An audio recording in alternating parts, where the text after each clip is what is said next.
Number 1.294. A uniform rod of mass m falls with a negligibly small velocity from a vertical position, rotating about a stationary axis O, passing through its lower end.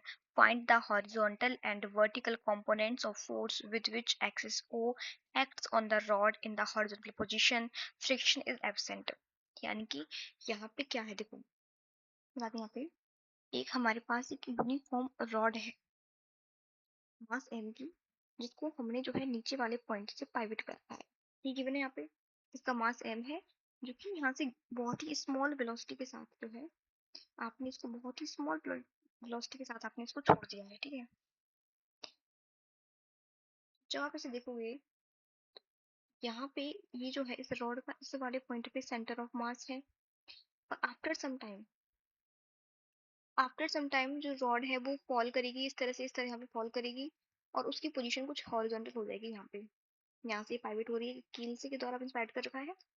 ये इसका है centre of mass, and after some time इसकी position बढ़ी कुछ ऐसी, pivot, this is the centre of mass.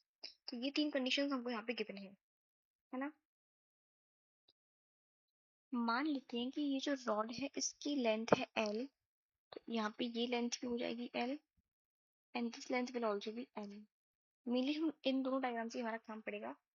तो पहले हम हमसे क्वेश्चन में पूछा गया है कि ये जो कील है, ये जो पाइवट पॉइंट है, ये हमारा इस रॉड पे कितनी फोर्स लगा रहा है, इस वाले रॉड पे ये पाइवट पॉइंट कितनी फोर्स लगा रहा है। ये जो फोर्स कुछ ना कुछ लगा रहा होगा, उसका हमको वर्टिकल कंपोनेंट फाइंड करना है और उसका हॉरिजॉन्टल कंपोनेंट उस पर फाइंड करना है। देखो ये फोर्स लगा क्यों रहा होगा, बस ये समझ में आना चाहिए। फोर्स इसलिए लगा रहा होगा, देखो अगर मेरे पास ये रॉड नॉर्मली इस तरह से होती तो ये एम जी से फॉल कर रही होती इतनी फोर्स से, लेकिन जब इसको रॉड को मैंने यहाँ से पाइवट कर दिया तो कहीं ना कहीं स्लो रेट से फॉल करेगी। एमजी से तो कुछ ही कम रेट होगी, उससे फॉल करेगी। इतनी बात आ गई समझ में। तो इसके लिए सबसे पहले हम बनाएंगे सेंटर ऑफ मास की एफबीडी। तो मैं लिख देती हूँ यहाँ पर, मैं लिख देती हूँ FBD of centre of mass, centre of मास की एफबीडी। तो सेंटर ऑफ मास को मैं पॉइंट से नोट कर लेती हूँ। यहाँ पे ये रहा एक पॉइंट, इसमें कौन कौन से फोर्स लग रहे हैं। तो एक फोर्स जो यूनिवर्सली लगता है दैट इज एमजी, उस फोर्स यहाँ बना देती हूँ मैं नीचे, नीचे mg लग रहा है, ठीक है। इसके अलावा कौन से फोर्सेस लग रहे हैं इसके ऊपर, तो इस पर कोई और फोर्स तो डायरेक्ट नहीं है, बट इसमें क्वेश्चन ही पूछा गया है कि जो हमारा एक्सिस ओ है,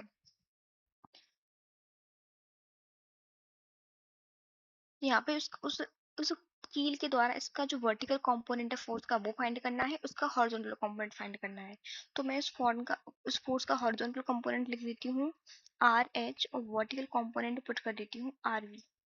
अब क्वेश्चन आता है कि भाई मैंने हॉरिजॉन्टल में ये इधर की साइड वाली साइड क्यों लिया, इधर क्यों नहीं लिया मैंने, क्योंकि जब रॉड इस तरह से घूम रही होगी ना, इस तरह से रॉड घूम रही है यहाँ पे, ऐसे ऐसे घूम रही है, उसमें जो रॉड घूम रही होगी तो इस पे पीछे की ओर सेंट्रीफ्यूगल फोर्स लगेगा। ये चाहेगा रॉड कि ये बाहर की ओर मूव करे, लेकिन ये बाहर की ओर मूव नहीं कर रही क्योंकि अंदर की ओर फोर्स लग रहा है, ये कील इसको अंदर की ओर खींच रही है, ठीक है। तो इसलिए मैंने इसको अंदर की ओर लिया है, ठीक है। और यहाँ पे अगर आप देखोगे कि चूंकि रॉड आपकी घूम रही है, तो ये आर एच कहीं ना कहीं इसको सेंट्रीपिटल फोर्स प्रोवाइड करवा रहा है। So R H is providing, लिखती हूँ R H is providing centripetal force, centripetal force. तो आर एच हमको सेंट्रीपिटल फोर्स प्रोवाइड करवा रहा है। तो लिख सकती हूँ R H equals to centripetal force, और सेंट्रीपिटल फोर्स का फॉर्मूला होता है एम आर ओमेगा स्क्वायर। तो आर एच बराबर आ जाएगा हमारा, मास तो रॉड का एम है ही, आर है जो हमारा पाइवटेड पॉइंट है, ये जो मतलब पाइवटेड पॉइंट से सेंटर ऑफ मास की distance that is L by to. L by, अब इसमें डायग्राम में भी बना देती हूँ मैं इसको। आर की वैल्यू यहाँ पुट कर देंगे हम L by two and omega का स्क्वायर, दिस इज एल, ठीक है। L by two into omega square. R H यहाँ से फिर निकालेंगे तो ये आ जाएगा M L omega square divide by two. अब ओमेगा की वैल्यू क्या होगी, ओमेगा की वैल्यू कैसे निकालें हमसे, ओमेगा स्क्वायर क्या होगा। इसके लिए हमको लगाना होगा कंजर्वेशन ऑफ एनर्जी। तो जब भी आपको कहीं फंस जाओ, क्वेश्चन आगे हो नहीं रहा, तो वहां लगा दो conservation of energy. Conservation of energy. तो जब इस डायग्राम में हम यहाँ पे देखेंगे, इनिशियली इसके पास एनर्जी है कौन सी, सेंटर ऑफ मास, देखो पाइवट पॉइंट से L/2 डिस्टेंस ऊपर है, L/2 डिस्टेंस, ये भी L/2 डिस्टेंस है, ये इससे इतना ऊपर है, तो इसके पास यहाँ पे कुछ ना कुछ पोटेंशियल होगी, that is gravitational potential energy, और ये होती है mgh। h की वैल्यू कितनी है, L/2, तो mg/2 यहाँ पे पोटेंशियल एनर्जी यहाँ पे है। यहाँ पे चूंकि यहाँ पे भी रोटेट करने लग गया, तो यहाँ पे इसके पास आ गई रोटेशनल एनर्जी, है ना। सॉरी, तो यहाँ से कंजर्वेशन ऑफ एनर्जी लगाकर लिख सकते हैं, जो पोटेंशियल एनर्जी है, potential energy equals to rotational energy.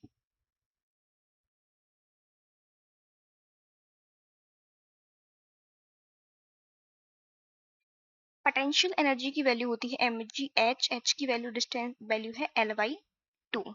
Rotational energy का फॉर्मूला होता है हाफ आई ओमेगा स्क्वायर। ठीक है, क्योंकि हमको एक चीज पता है, जो आई है, I is movement of inertia of rod, और किसी भी रॉड का, तो चूंकि ये रॉड इस तरह से है, यहाँ पे पाइवट हो रही है, यहाँ पे सेंटर ऑफ मास है, तो सेंटर ऑफ मास के अबाउट ये घूम रही है, तो सेंटर इस सॉरी सॉरी सेंटर ऑफ मास के अबाउट नहीं घूम रही है, इस वाले पाइवटेड पॉइंट के अबाउट ही घूम रही है, और पाइवटेड पॉइंट के अबाउट अगर ये घूम रही है, तो इसका मोमेंट ऑफ इनर्शिया हमको पता है ml² 3 होता है, we have learn that. I की वैल्यू है ml²3, ये हो जाएगा mgl/2 equals to half into ml²/3 into omega square. थोड़ा साइड में कर देती हूँ,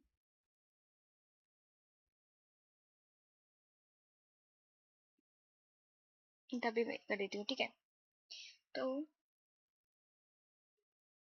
एम से एम कैंसिल हो जाएगा, तो ये बचेगा g/2 इक्वल्स टू, एक एल से एल गया, तो ये बचेगा L/2 3 6 ओमेगा स्क्वायर। तो ओमेगा स्क्वायर की वैल्यू यहाँ से आ जाएगी 2 3 6, ये जाएगी 3g/L। तो ओमेगा स्क्वायर की वैल्यू आ गई 3g/L, और ये ओमेगा स्क्वायर की वैल्यू आप इस इक्वेशन में पुट कर दीजिए यहाँ पे। तो मैं लिख सकती हूँ, कि जो आर एच है, ये हो जाएगा एम एल, ओमेगा स्क्वायर की वैल्यू कितनी थी, 3g/L। तो बस थोड़ा कर देती हूँ मीटर को। तो यहाँ से आर एच आ जाएगा ml/2, ओमेगा स्क्वायर की वैल्यू है 3g/L, आर एच आ जाएगा 3mg/2, यानी कि जो कील जो फोर्स लगा रही है, पाइवटेड पॉइंट जो फोर्स लगा रहा है, उसका हॉरिजॉन्टल कंपोनेंट तो 3mg/2 यहाँ से निकल कर आ गया। मतलब ये वाला कंपोनेंट तो हमने फाइंड कर लिया, ये वाला कंपोनेंट। अब वर्टिकल कंपोनेंट फाइंड करना है, ये भी बहुत ही सिंपल है। तो यहाँ पे अगर हम एक चीज देखेंगे, नीचे mg लग रहा है, ऊपर ये लग रहा है वर्टिकल कंपोनेंट, यानी कि यहाँ पे नीचे mg है, ऊपर वर्टिकल कंपोनेंट है, और ये मूव कर रहा है नीचे की ओर, घूम रहा है इस तरह से, वो नीचे की ओर मूव कर रहा है, तो कहीं ना कहीं mg ज्यादा है और ये ऊपर वाला फोर्स कम है। हाँ, तो जो मैंने बताया था mg ज्यादा है, तो mg ज्यादा है माइनस ऊपर वाला फोर्स कितना था, r वर्टिकल, ये बराबर हो जाएगा मास इनटू एक्सेलरेशन के। अब ये मास इनटू एक्सेलरेशन के बराबर कैसे हो गया, from Newton second law.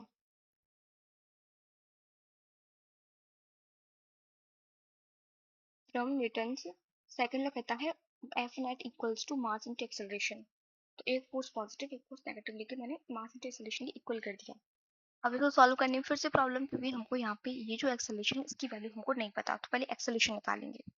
Acceleration निकालेंगे with the formula of torque, क्योंकि टॉर्क हमारे पास होता है F vector cross R vector, torque होता है।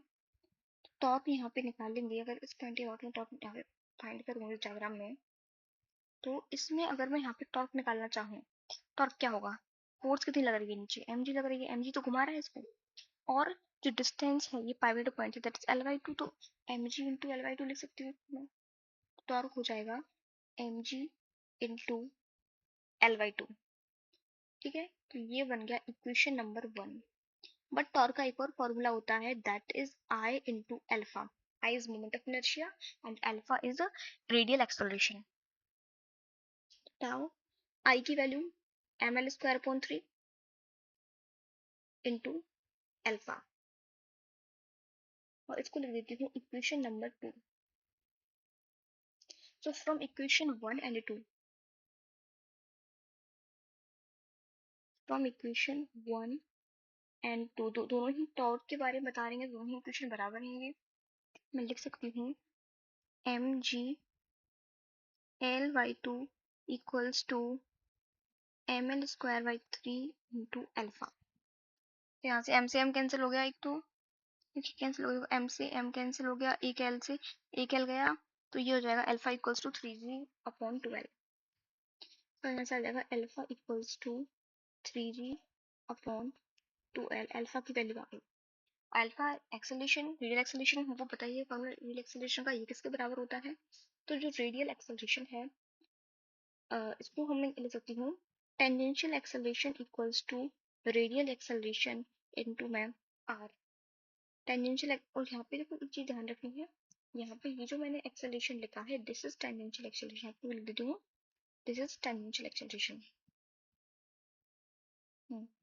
टेंजेंशियल एक्सेलरेशन आ जाएगा अल्फा की वैल्यू 3g/2l एंड आर जो है दैट इज l/2. ये तो समझ में आ गया क्यों आ गया यहाँ पे. और टेंजेंशियल एक्सेलरेशन यहाँ से निकालेंगे तो वो आ जाएगा 3g/4, है ना. उसको थोड़ा छोटा कर देती हूँ उसको.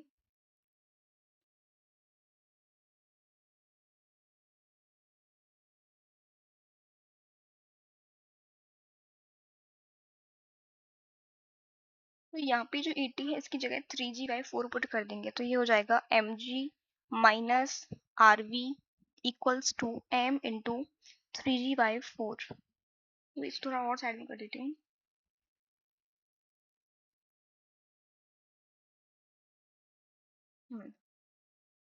तो 3g/4 यहाँ पुट कर देती हूँ इसकी जगह. तो आर वी आ जाएगा हमारा mg minus 3mg/4 and R V यहाँ से निकल कर आ जाएगा mg माइनस 3mg/4. इसका एलसीएम आ जाएगा 4, तो ये हो जाएगा 4mg minus 3mg and R V यहाँ से निकल कर आ जाएगा mg/फोर्स, and this is the vertical component of the force, जो कि हमारी जो कील है, जो कि पाइवट पॉइंट है, वो उसके ऊपर लगा रहा है. तो मैंने दोनों निकाल दिए हैं यहाँ पे. This is the horizontal component, this is the vertical component. तो हॉरिजॉन्टल कंपोनेंट है हमारा 3mg/4, वर्टिकल है 3mg/2 और वर्टिकल है mg/4.